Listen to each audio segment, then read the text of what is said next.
గురుకుల సిబ్బందికి చివాట్లు పెట్టిన కాంగ్రెస్ ఎమ్మెల్సీ జీవన్ రెడ్డి.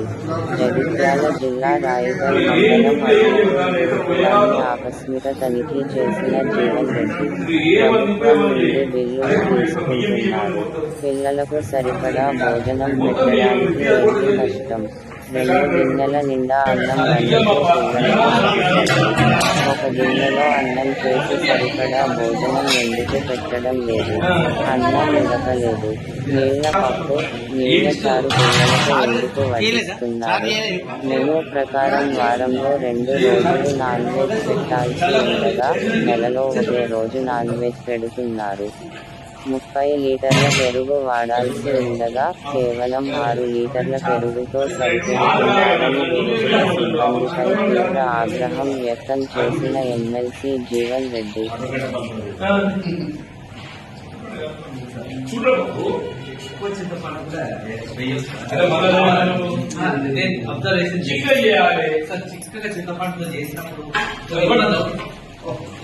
నువ్వు 1/3 పెరుగు 2/3 నీళ్ళు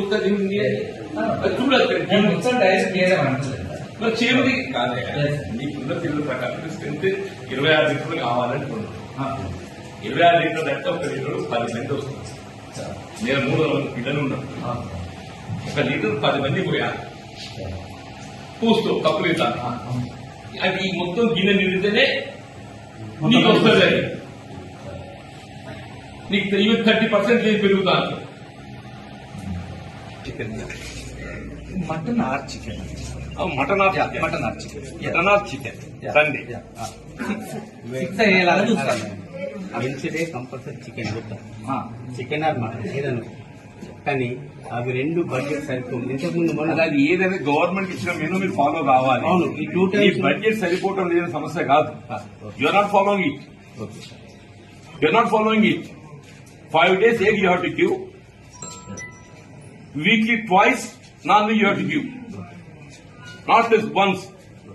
ఇది నేను అన్నది కాదు. ఇది నేను మీరు చూసినా చెప్పండి. నువ్వు నాకెక్కడ లోపడుతుంది. వారానికి 5 పొడుగులు ఇవ్వాలి. నేను ఒకసారి ఇచ్చినంత ముందు 8 రోజులకి పొడుగులు ఇవ్వాలి.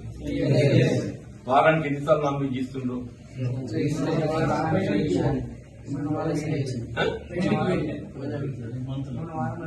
మొన్న వారం పెట్టలేదు. అదే ఈ మంత్లో ఒకసారి ఇచ్చారు. అది 14th రావుందా తర్వాత ఎడబాయింది సార్. 14th నవంబర్ తర్వాత నాన్ వెజ్ ఇవ్వాలి. They are telling, not me. 14th November ఇచ్చిన తర్వాత నాన్ వెజ్ ఇవ్వాలి. వాళ్ళే చెప్తుంది, నేను చెప్తున్నాను. ఇబ్బంది నెక్స్ట్ వీక్ అంటుండి ఇచ్చేది. ఇచ్చానండి. నెక్స్ట్ అది 14 నవంబర్ తర్వాత మళ్ళీ ఇవ్వలేదు చెప్తున్నా. వాళ్ళే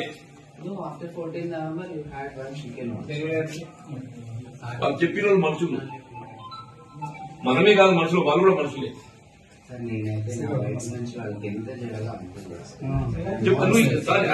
your trying to do justice, but అది సరిపోతుంది. వదిలేసే బాబా ఎందుకు ఎక్స్ప్లెనేషన్. ఇంతకంటే తర్వాత చాలా కాదు అంటుండు. చదువు మంచిగుందని చెప్పాను. తిండి కూడా మాత్రమే ఏదో పిల్లల్ని ఇబ్బంది పెడుతుందని చెప్పాను. రాగిన వంటగదిలో చూస్తే మొత్తం 4 వారాలు పడ్డది. రాగిన వంటగదిలో చూస్తే 2 గిన్నెల వండేది 1 గిన్నెల వండి చుడుతుంది, మొత్తం 4 వారాలు పడ్డది. దానికి కారణం ఏది చెప్తున్నారు? 2 గిన్నెల వండాల్సి 1 గిన్నెల వండడంతో 4 వారాలు పడ్డదని చెప్పాను. వాళ్ళ పిల్లలు కూడా అదే చెప్తున్నారు. అదేమైతే అరగది, ఇండైజేషన్, కడుపు నొప్పి, ఇదివరకు పొన్న తెచ్చిపోయింది. మనం కోరుకోము బాబు, జరిగి చెప్తున్నా. పప్పు రసం పోసేది ఏదైతే పప్పునే పలస చేసిండ్రు. 30 లీటర్లు పెరుగు పోసేది ఏదైతే 6 లీటర్ల పెరుగు చేసిండ్రు. దానికి కారణం ఏంటంటే ముందు సేమియా పాలు వాడినాం కాబట్టి పాలు కొరత వచ్చిందని మీరే జవాబు చెప్పిండ్రు. నేను అనే కాదు మరి. ఒకటి మాత్రం ఏదైతున్నదో ఫుడ్ సప్లై కాడ కొరత ఉన్నది. ఫుడ్ సప్లై కాడ ఏదైతుందో మెయింటైన్ చేయలేకపోతుంది. కారణం ఏదైనా కానీ దాన్ని ఏదైతుందో నేను కరెక్ట్ గానే కాదు గవర్నమెంట్ దృష్టికి తీసుకెళ్తా. తీసుకెళ్లి ఏదైతుందో